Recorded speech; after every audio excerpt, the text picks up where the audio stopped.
Cristina Masanés. Cristina a grandi dans le nord de l'Espagne, en Catalogne, où elle a étudié la philosophie et les études de genre. Sa langue maternelle, celle qu'elle utilise dans la vie de tous les jours, ainsi que sa langue de travail, est le catalan. Elle est cependant totalement bilingue, en espagnol évidemment. Cristina travaille comme journaliste indépendante dans le domaine de la culture et dans le domaine du territoire, pour différents magazines. Elle collabore régulièrement avec certains musées en tant que rédactrice, notamment pour le musée d'art contemporain de Barcelone, MACBA. Elle a également été commissaire d'exposition et organisé différents festivals sur l'art et la pensée. Elle a reçu plusieurs bourses pour l'écriture et pour la recherche et reçu des prix de journalisme. Cependant, sa vocation, c'est l'écriture littéraire. Cristina est une autrice de récits documentaires, on dirait en français, de non-fiction en anglais. Elle a publié 3 livres, tous écrits en catalan. Les 2 premiers sont des essais littéraires biographiques. L'un sur le personnage féminin de Lidia de Cadaqués, une femme qui a vécu une passion délirante pour un écrivain célèbre dans la Catalogne du début du XXe siècle.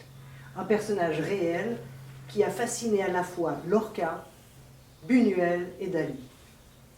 Et le second, Germaine Gargallo, Cos, Pintura y Error, corps, peinture et erreur, sur Germaine Gargallo, figure importante de Montmartre et de sa bohème artistique au début du XXe siècle, restée dans l'ombre de l'histoire, à la fois muse, nymphomane notoire, modèle pour de nombreux peintres catalans vivants à Paris et pour Picasso, dont elle a été la femme.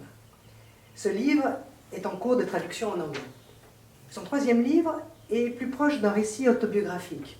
Il reprend le suicide de sa mère et le mêle à un journal d'enfermement écrit pendant la pandémie en 2020. Son nouveau projet, en cours d'écriture à Lavigny, traite de notre rapport au langage à travers l'histoire de la perte de la parole qu'a subie son père à la suite d'une attaque cérébrale. Ce texte est écrit sur un ton narratif et fait renaître la figure de son père et son rapport passionné à l'alpinisme et à la montagne. Le dernier sommet qui lui restait à grimper était de retrouver la maîtrise du langage. Dans son travail d'écriture, Cristina aime à mélanger les genres, la biographie, l'essai et le récit. Merci beaucoup, Sophie. Thank you very much. Merci beaucoup à toi pour venir ici ce soir. Thank you everybody to come here this afternoon. Bona tarda a tothom. I'm going to read the first few pages of the book I'm writing here in this quiet, green and lovely place, which is Lavigny. It is about our relationship with language. I take the loss of language that my father had some years ago as a result as a brain stroke. He spent about 3 years living with an aphasia, I think it's aphasie in French. And I take all the linguistic experiments we did to try to communicate with him. I take all of them as a literary or narrative material. So, since Catalan is my language in life, in work and in writing, I would like to read you a short excerpt of this text in Catalan so you can hear the sound of this minority European language which fighting for its survival, and you'll be able to hear how this language sounds.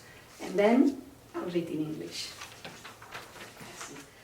El pare feia cims, sempre en va fer.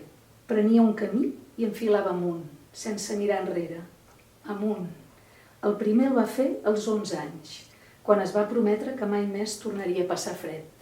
El segon, als 15 o 16, quan, encordat i calçat amb uns rudimentaris peus de gat, allà dalt, penjat en una paret calcària formada en el temps geològic i llunyà de l'Eocè, va decidir que faria cims, prendre un camí i enfilar amunt, sense mirar enrere.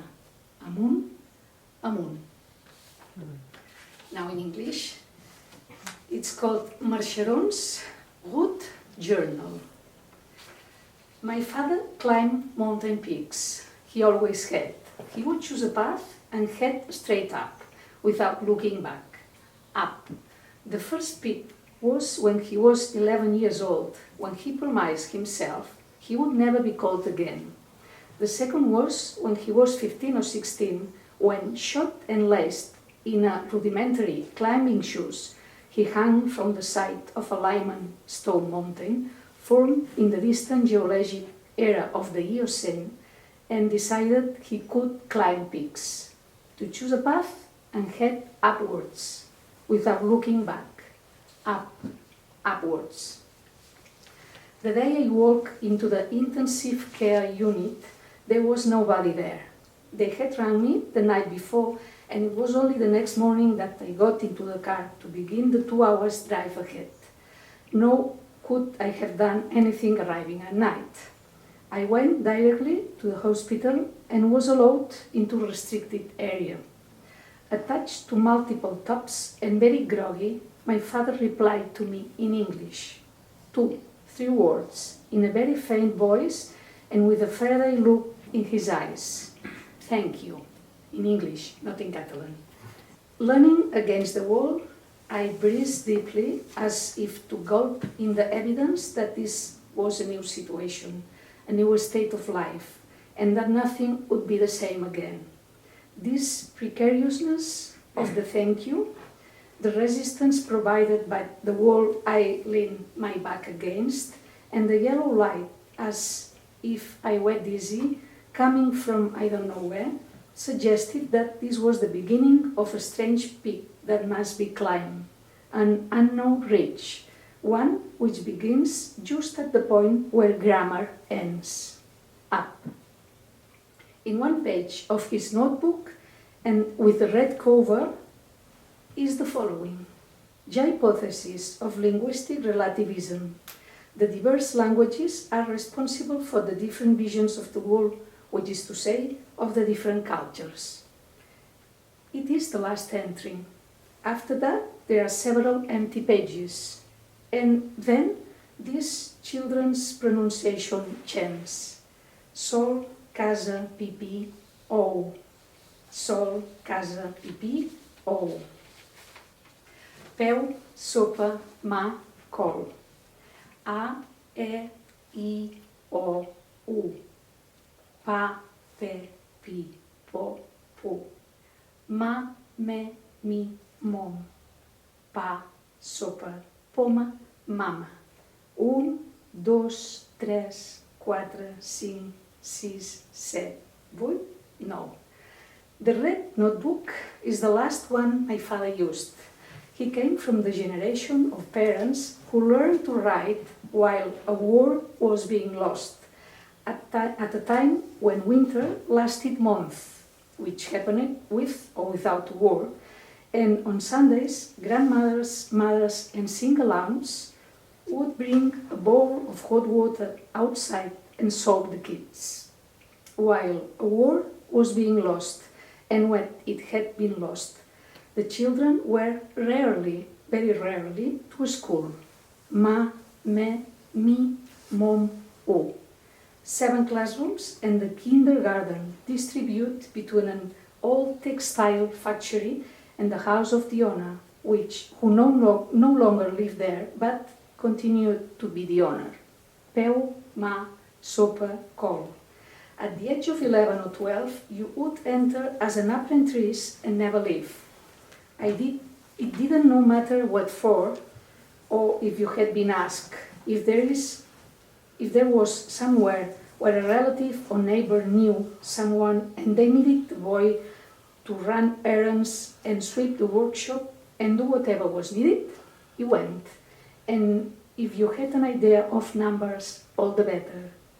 Afterwards, you looked for a girl and you got married.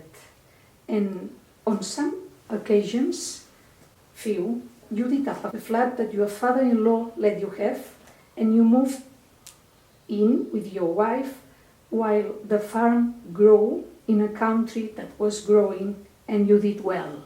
1, 2, 3, 4, 5, 6, 7, 8, 9. And while you were doing well, you had children. 1, 2, often 3, sometimes 4, and also, not so often, 5. And if you had a lot of children, you were given a prize and you appeared on the Nodo newsreel. Monday, Tuesday, Wednesday, Thursday, Friday, Saturday morning and Sunday evening. And the children grow up in a house that kept the cold out. And on Sundays, at Easter in the summer, you took them to climb peaks upwards. And this is all.